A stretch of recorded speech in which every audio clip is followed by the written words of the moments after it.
Cette vidéo est sponsorisée par Konami. Bonjour à tous, j'espère que vous allez bien. Nous sommes en octobre. En octobre, il y a évidemment Halloween. Comme vous vous doutez, c'est une fête que je chéris particulièrement et pas du tout à cause du physique, je vous vois venir. C'est la fin d'année sur Yu-Gi-Oh! Et en ce mois d'octobre, on va avoir une extension qui est particulièrement attendue. Alors pour être franc, je vais pas vous mentir, je ne l'attendais pas forcément personnellement de fou parce que je savais pas trop ce qu'il y avait dedans. Mais en fait, lorsqu'on était au championnat du monde à Tokyo, pour ceux qui s'en rappellent, il y avait énormément de joueurs asiatiques qui donc sont sur la scène OCG et qui donc, eux, venaient finalement de récupérer cette extension.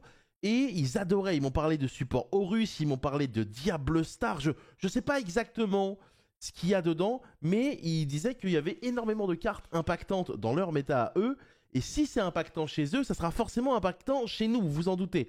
Donc, trêve de bavardage, on va s'ouvrir cette petite boîte qui m'a, comme d'habitude, été envoyée par Konami. 24 boosters, comme d'habitude, énormément de foils. Je sais pas exactement comment ça fonctionne pour tout ce qui est Starlight Rare et Quarter. Je crois que ça suit le mouvement de l'extension d'avant et on est censé avoir un peu plus de Quarter. En tout cas, c'est censé être plus abordable que les Starlight, plus facile à avoir. Maintenant, c'est plus facile, mais ça veut pas dire que c'est facile non plus. Donc on va voir déjà si on est capable d'en avoir une sur cette boîte. Hop. Donc le display, il ressemble à ça, comme d'habitude, le petit logo des 25 ans. Alors ce monstre-ci, je ne sais pas exactement ce qu'il représente, malheureusement, mais j'espère qu'on l'aura dans la boîte et on aura potentiellement l'occasion de voir un peu ce que ça donne. Alors globalement, le TCG actuellement, il est dans une situation de reprise. Beaucoup de gens étaient un peu déçus au final par Dune, mais au début parce qu'il n'y avait pas énormément de tournois vu que c'était l'entre-deux saisons. Et au final, beaucoup de cartes de Dune ont été jouées, notamment la Chimère. Et attendez, je vais zoomer un peu peut-être même comme ça vous verrez mieux les cartes. Et au final, l'extension est plutôt populaire, donc c'est plutôt cool. Hâte de voir si cette extension AGOV, du coup, Ère du Seigneur Suprême, j'imagine qu'en anglais ça donne quoi? Age of Overlord, un truc comme ça. Ça va le faire. Alors, Chevalier étoilant, du coup, notre monstre, rang 4, Xyz, Flèche rouge, Électroton. Les électros qui sont de retour, hein. Il y avait déjà eu une commune dans Dune, je crois. La confiance Xyz. Et on commence directement avec une ultra. Et c'est un des thèmes que je veux aborder avec vous, c'est œil de serpent, donc Snake Eyes, temple divin de l'œil de serpent. Lorsque cette carte est activée, vous pouvez placer un monstre œil de serpent depuis votre main, deck ou cimetière face recto dans la zone magie et piège de son propriétaire comme magie continue. Les monstres feu de niveau 1 que vous contrôlez gagnent 1100 points d'attaque. Une fois par tour, si votre adversaire invoque normalement ou spécialement un ou plusieurs monstres, vous pouvez cibler une carte monstre sur le terrain traitée comme magie continue, invoquez-la spécialement sur votre terrain. Donc le principe, j'imagine, c'est que tu prends les monstres adverses, tu les mets en magie continue, puis après derrière de magie continue, ça passe, ça devient tes monstres. Donc assez intéressant à voir évidemment en fonction du support qu'il y a. Il y avait eu je crois une carte secrète rare dans Dune, également œil de serpent, mais pas forcément populaire pour le moment. Je vais quand même aller sliver cette petite carte ultra rare parce que on le dit jamais assez, mais il est important mesdames et messieurs de protéger vos cartes pour tout simplement faire en sorte qu'elles soient dans le meilleur état possible si vous avez l'occasion de les jouer. Avec une petite sleeve magicienne des ténèbres, on se fait plaisir évidemment. Hop. Et comme ça, c'est bien protégé. Ça fait plaisir. Bon, comme d'habitude, on est quand même censé avoir 2 secrètes, quelques ultras, 3 à 4, et si on a de la chance, peut-être une Quarter Centuries.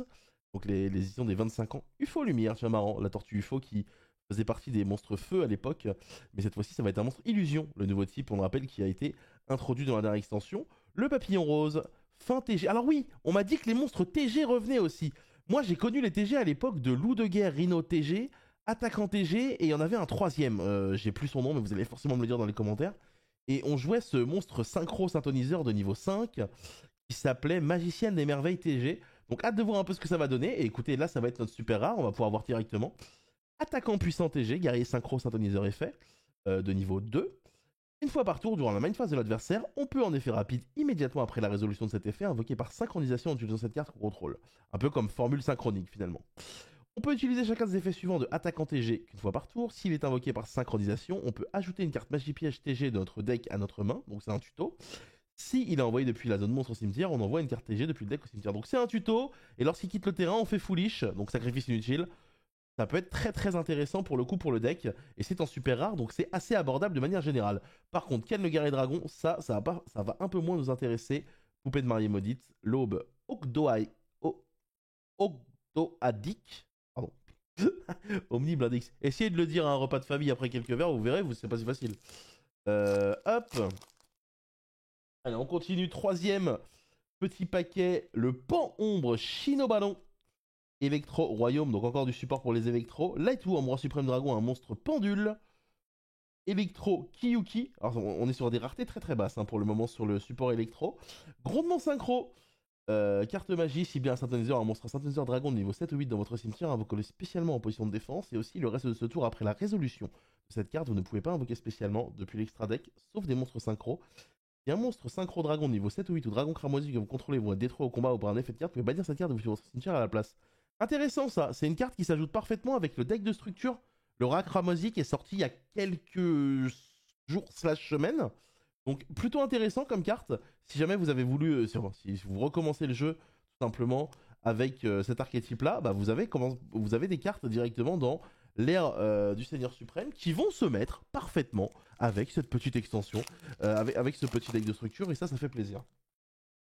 Allez, butin du péché de la mort, Récila, le papillon rose, je vais essayer d'un peu mieux cadrer, Électroton, un TG, Torpille à l'armure X6, un monstre de rang 3, ce sera notre foil ici, un guerrier, si le monstre équipé ne peut pas attaquer sauf si elle a des matériels, donc déjà ça c'est intéressant.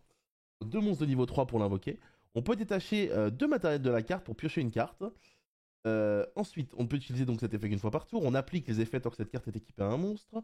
Si le monstre équipé combat jusqu'à la fin de la damage step, votre adversaire ne peut activer ni de cartes et d'effets, et aussi annuler les effets de tous les monstres face recto qu'il contrôle. Si le monstre équipé est un monstre X6, votre adversaire ne peut pas le cibler avec des effets de cartes. Pas horrible en vrai.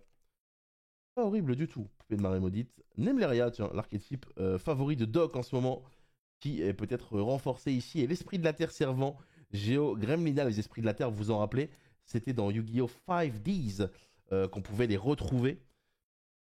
Ça fait, je sais pas trop pourquoi ils en ressortent. J'imagine peut-être que peut-être des petites idées dans la tête des gens qui font les cartes. On peut essayer de faire un archétype autour. Alors, regard effrayant de l'œil de serpent. Adorable femme de chambre. Le, pardon. Le bûcher immortel déplore le corps mortel. Transodore Exaraptor. Protecteur canopien. Ah mais c'est notre foil. C'est notre foil. Oh, elle est vachement belle. Une fois par chaîne, lorsque l'adversaire active une carte ou un effet, vous pouvez invoquer spécialement un monstre Horus depuis votre main au cimetière. Mais le reste de ce tour, vous ne pouvez pas invoquer spécialement de monstres du même nom d'origine par l'effet de protecteur canopien. Si cette carte est envoyée depuis la main ou terrain au cimetière, vous pouvez poser cette carte, mais bannissez-la lorsqu'elle quitte le terrain. Ok, donc j'en parlais au début de la vidéo. Du support pour Horus, Philly, le chevalier du stand, actif, invocation alpha, et déchu de Tristina. Tristina, on a eu pas mal de supports récemment, mais pour le moment, ça n'a pas encore trop perfait en tournoi. Donc est-ce que c'est un archétype un peu flopesque ou tout simplement ça n'a pas encore eu ses meilleures cartes, je ne sais pas. Alignement d'étoiles, Tristina, on en parlait. Élégie du royaume. Alors évidemment, vous pouvez faire pause hein, sur la vidéo. Si vous voulez tout simplement lire les cartes, c'est du support pour Visa Starfrost, ça. Visa Starfrost qui est un monstre très populaire dans le jeu pour le coup. Loka Samsara et Philly, Chevalier du Stand. On l'a beaucoup pour le coup, le Philly, Chevalier du Stand. On n'a toujours pas eu de secrète, on a eu qu'une ultra, donc là, tout est à venir encore. L'excitation, Mandy, est à son paroxysme. Si tu ne sais pas ce que ça veut dire paroxysme, dis-toi que moi non plus. C'est une expression que j'ai entendue. Le pan ombré Shirabaron qu'on a déjà eu. L'âme du vainqueur, tourbillon de neige, une carte pour Vanquish Soul, du coup, ça c'est plutôt cool. Ken, le tigre de diamant, le chevalier étoilant, et on a notre deuxième ultra, le surdragonnier TG. Donc c'est un monstre synchro de niveau 5, un synthoniseur plus un monstre non synthoniseur. Si cette carte est invoquée par synchronisation, vous pouvez invoquer spécialement un nombre de votre choix de monstres TG depuis votre cimetière en position de défense. What? Et aussi, vous ne pouvez pas invoquer spécialement de monstres TG exclu le reste de ce tour. Vous ne pouvez utiliser cet effet qu'une fois par tour, et si cette carte est détruite, vous piochez un. Ouh, c'est un bel extender ça. Waouh. C'est un truc qui te permet de tout simplement potentiellement utiliser TG pour l'invoquer, les réinvoquer et faire une très grosse synchro. On sait que TG a un archétype qui a des très grosses synchros. On se rappelle de Canon Albar de TG à l'époque.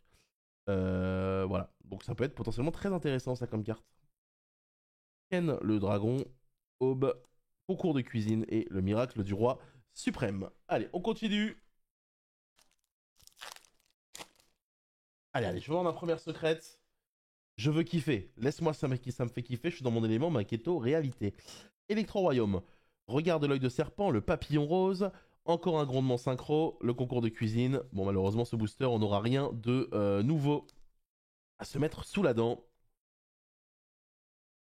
C'est cool, là, pour l'instant, j'ai une belle boîte full TG. J'ai envie de me faire l'archétype pour essayer, parce que pour le coup, à mon époque, c'était vraiment un archétype très sympa. Très cheap à mon époque, pour le coup TG. C'était pas très dur d'avoir les cartes. Les cartes étaient soit pas très jouées, soit pas très rares. Et les Gîtes du Royaume, c'est pareil, on l'a déjà eu. Le scanner de cartes, l'Horizon du Royaume, le répéteur de Nemleria et l'Omni blindé Xyz. On arrive à la moitié de cette petite boîte. Alors évidemment, sur cette année, il y a énormément de produits pour les 25 ans qui sont sortis sur Yu-Gi-Oh! Est-ce qu'il y a un produit, peut-être dans les commentaires, que vous attendez plus que d'autres? Moi, je vous avoue que cette année, j'ai été vraiment archi content de voir les... Oh! J'allais dire archi content de voir la petite collection des 25 ans avec les premières extensions, mais c'est pas ce qui nous intéresse ici. Ce qui nous intéresse, c'est cette secrète rare SP petite chevaleresse, 1600 points d'attaque, une lien 2.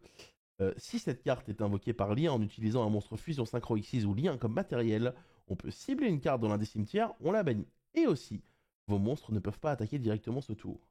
Lorsque votre adversaire active une carte ou un effet en effet rapide... Non, lorsque votre adversaire active une carte ou un effet, vous pouvez cibler 2 monstres face recto sur le terrain. Il faut qu'il y ait un monstre que vous contrôlez. Jusqu'à la end phase, vous allez les bannir tous les deux. Et cet effet-là, c'est un effet rapide, donc vous pouvez l'utiliser pendant le tour adverse. Vous pouvez utiliser chaque effet de SP Petite Chevaleresse une fois par tour. Elle est magnifique. Superbe carte.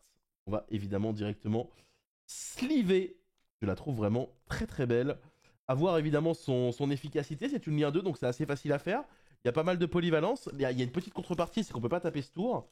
Mais l'effet rapide qu'on peut utiliser pendant le tour adverse peut être vraiment très très intéressant. Donc voilà cette magnifique première secrète rare dans ce display. Hop.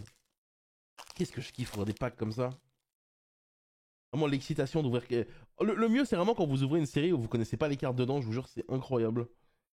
Et encore une fois, merci pour tout ça, que ce soit à vous qui regardez cette vidéo parce que vous êtes nombreux, ou à Konami. Berfourmette, le roi mythique bête fantôme, monstre démon fusion 6 étoiles.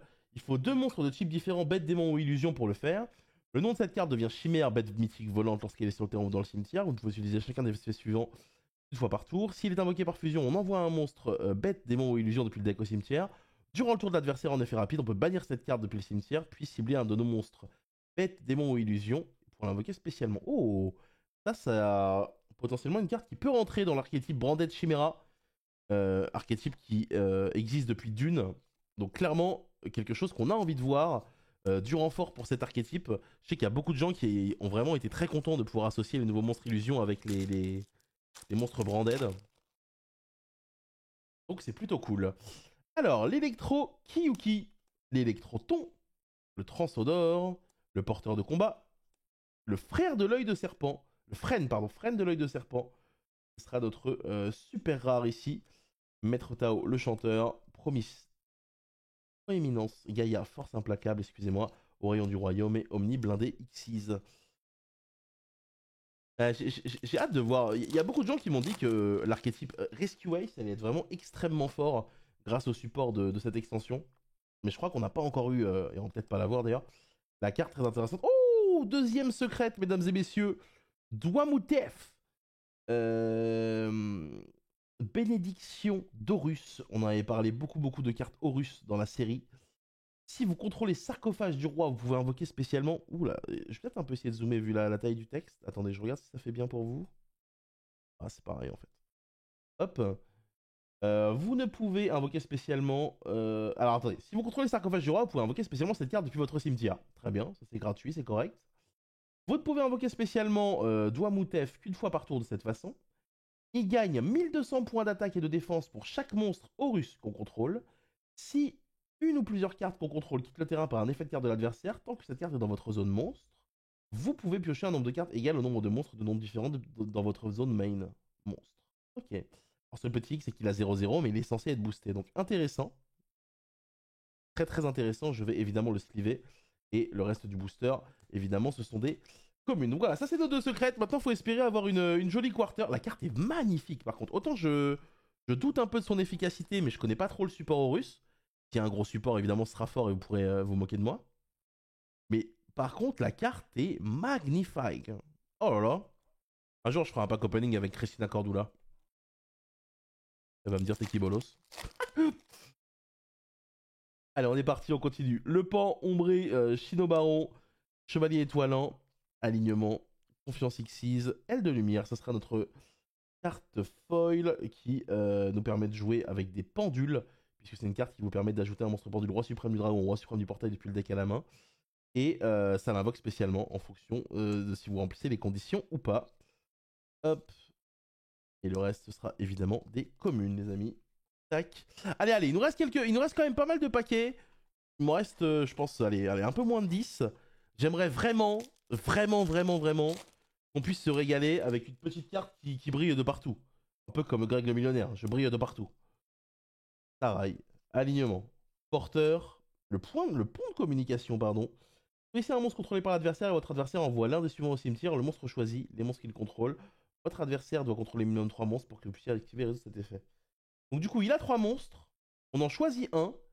Soit il envoie le monstre qu'on a sélectionné au cimetière, soit il envoie tous les autres. Marrant.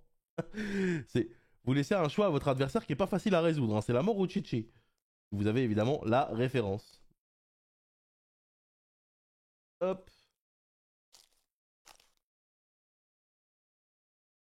Alors, le butin du péché, l'électro-royaume, Gain le tigre, la flèche rouge. Oh, le dragon du trou noir. Alors, il a 8 étoiles, 3000, 2000, dragon. Il est magnifique. Non destructible par des effets de cartes. Mais je crois que c'est le dragon qu'on retrouve sur le tapis des WCQ, ça. Je suis pas sûr. Mais je crois que c'est lui. Bref.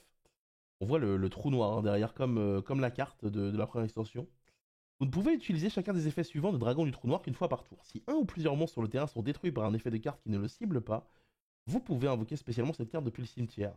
Si elle y était lorsque le monstre a été détruit, ou la main, même si elle n'y était pas. Si cette carte est invoquée spécialement, vous pouvez activer cet effet durant la end phase, ajouter un trou noir depuis votre deck à votre main. Trop drôle en vrai. Le design est trop cool, j'aime beaucoup. J'aime beaucoup le design de la carte, très sympa. On va sliver ça parce que je pense qu'elle est beaucoup moins mauvaise qu'on ne le croit. Trou noir, c'est pas une mauvaise carte pour le coup. Et avoir potentiellement quelque chose qui va la chercher. Alors vous allez me dire évidemment, il y a talent des triples tactiques, enfin, triple talent de trust qui va la chercher. Mais voilà, je trouve que la carte est rigolote. Le design est très sympa. Hop. Allez, on enchaîne. Le bûcher immortel, le Sharp Sarga, l'âme du vainqueur, les jeunes arbres cracheurs de graines. Donc j'imagine que c'est plutôt cool. Dans un deck plante, ça invoque des jetons casse-croûte. Je vous laisserai faire pause évidemment si vous voulez la lire un peu plus particulièrement. Moi, vous savez, avec tous les ricas que j'ai castés au championnat de France, des plantes, j'en ai beaucoup trop mangé. Hein. Évidemment. Hop. Allez, il nous reste 3 paquets. S'il vous plaît, Konami, faites en sorte que nous aussi, on ait le droit d'avoir une quarter parce que j'imagine que d'autres personnes vont en avoir. Et comme vous le savez, en tant qu'ouvreur de booster professionnel, je suis très jaloux. Et comme je suis très jaloux de cette magnifique, de ce gâteau qu'il y a sur ce plateau, la poissonnière de nouvelles, monstre pendule, qui fonctionne avec les monstres rituels. Hop. Allez, il va nous rester quoi? 4 paquets? Oh, 4. Et j'étais lent, ouais. J'étais lent en vrai, les boosters en même temps. J'ai envie de découvrir les cartes, donc forcément, c'est un peu un kiff. La Lightworm ici, le Chevalier étoilant. Allez, allez, allez. Magicien Roi Suprême du Portail. Donc ça, c'est la carte qu'on peut invoquer avec la magie qu'on a eue tout à l'heure. En tout cas, on peut l'ajouter à la main et l'invoquer si on remplit les conditions. Donc c'est un scale 1-1. Et du coup, si vous avez Roi Suprême du Portail dans votre zone pendule, vous pouvez envoyer un monstre Dragon Pendule, Dragon X6, Dragon Synchro, Dragon Fusion depuis votre main ou extra deck au cimetière. Et si vous le faites, invoquez spécialement cette carte depuis votre main. Pas mal. Cette carte invoquée spécialement, vous pouvez ajouter ce qui mentionne Z-Arc Roi Suprême depuis votre deck à votre main. Bon, ça a l'air d'être un gros tuto lui, donc à mon avis indispensable si vous voulez essayer de faire le deck, puisque il ajoute à la fois des cartes lorsqu'il est posé, des cartes lorsqu'il est invoqué spé. C'est clairement ce qu'on veut à Yu-Gi-Oh, c'est être capable d'essayer de récupérer ce qu'on veut. Ensuite, l'âme du roi céleste suprême, adorable femme de chambre, fin TG, pan ombre, feu vert TG. Oh, celle-là je vais la lire.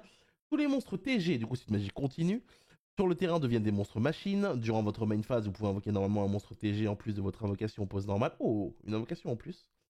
Par contre, vous ne pouvez gagner cet effet qu'une fois par tour. Durant votre main phase, vous pouvez détruire un monstre TG dans votre main et sur votre terrain. Et si vous le faites, ajouter un monstre TG de nom différent depuis le deck ou cimetière à la main. Pas mal du tout ça. En plus, les TG, lorsqu'ils sont détruits, ils activent un effet. Ça, c'est pas mal du tout. Hâte de revoir un peu les decks TG sur les tables de duel. Parce que c'était là, c'était vraiment présent à l'ancienne, quoi. Par contre, ça me frustre un peu de pas me rappeler quel est le troisième TG. Il y a attaquant TG, loup de guerre et le dernier. Oh, vous allez me le dire dans les commentaires, je vais me sentir vachement coupable. Le pan, le transodore, allez, il nous reste 3 paquets, s'il vous plaît. Les jeunes arbres cracheurs de graines qui sont de retour. Raplila. Et l'esprit de la terre immortelle. La caméra bouge un peu, je m'en excuse. Hop. Allez, 2 paquets pour croire à la gloire. On a déjà une ou deux secrètes. Est-ce qu'on va avoir une magnifique quarter ici? C'est la question qu'on se pose. La Lightworm, le Sharp Sarga, l'Electro-Royaume, la guérison par le feu qu'on n'a pas eu tout à l'heure. Ciblez un monstre feu dans votre cimetière, envoyez une carte depuis votre main au cimetière et si vous le faites, invoquez spécialement le monstre ciblé. Vous pouvez bannir cette carte depuis votre cimetière, puis cibler 3 monstres feu qui sont bannis ou dans votre cimetière, mélangez-les dans le deck, puis piochez un. Pas mauvais. Pas mauvais du tout. Et après, il faut voir l'archétype feu évidemment. Peut-être que dans les duelistes légendaires, là, le dernier set qui était sorti pour les feux, ça pourrait être sympa. Il reste 2 paquets, mesdames et messieurs. Allez, allez, allez! Donnez-moi une quarter, je veux une belle carte. Je veux une belle carte. Pour pouvoir narguer mes amis streamers, évidemment, qui vous feront aussi cette ouverture. On a déjà eu ce mage roi suprême du portail. Donc évidemment, comme vous le savez, ces ouvertures d'avant-première, il y a plein d'autres streamers qui les font, que ce soit en France ou d'autres langues. Donc normalement, si vous vous amusez à regarder toutes les vidéos de tout le monde, vous aurez accès à une très très bonne partie de l'extension et vous aurez toutes les infos comme ces adorables femmes de chambre. Dernier booster. Allez. Allez. C'est le moment. Oh, alors c'est pas une quarter, mais c'est une belle ultra. Le dragon arcray aux yeux impairs, monstre pendule d'échelle 13-13. Il est magnifique. Bon, j'avoue que moi, pendule, c'est une des mécaniques que j'apprécie peut-être un peu le moins en tant que joueur. Mais il faut avouer que la carte est magnifique et c'est la carte qui est sur le booster. Donc au final, on en a parlé au début de la vidéo, on voulait avoir la carte qui est sur le booster, on l'a eu. On avait qu'à dire qu'on voulait une quarter. Du coup, cette ouverture, va se terminer ici. Je vais vous montrer quand même les petites ultras qu'on a eues. Je les ai pas toutes mises sous sleeve, je vais le faire maintenant. Donc celle qui me plaît le plus, c'est celle-ci. Le surdragonnier TG. Elle a l'air vraiment extrêmement forte. J'espère vraiment qu'il y aura moyen de faire des choses avec, que ce soit en splash ou dans l'archétype. Le dragon Arcray, du coup c'est notre deuxième ultra. Troisième ultra, le dragon du trou noir. Donc ça c'est plutôt cool. Quatrième ultra, le terrain œil de serpent. Et en secret rare, on a eu la carte Horus, la bénédiction d'Horus, et SP petite chevaleresse. Donc voilà, c'était une très très bonne ouverture. Encore une fois, je remercie Konami pour l'opportunité de pouvoir vous montrer ça. Je vous remercie vous parce que c'est grâce à vous que j'ai ce genre d'opportunité aussi. Et moi, je vais vous souhaiter tout simplement un très bon mois d'octobre. Prenez soin de vous, n'abusez pas des bonbons en tapant aux portes, évidemment. Et surtout, kiffez cette extension comme moi qui devrait arriver très rapidement. Des bisous, au revoir.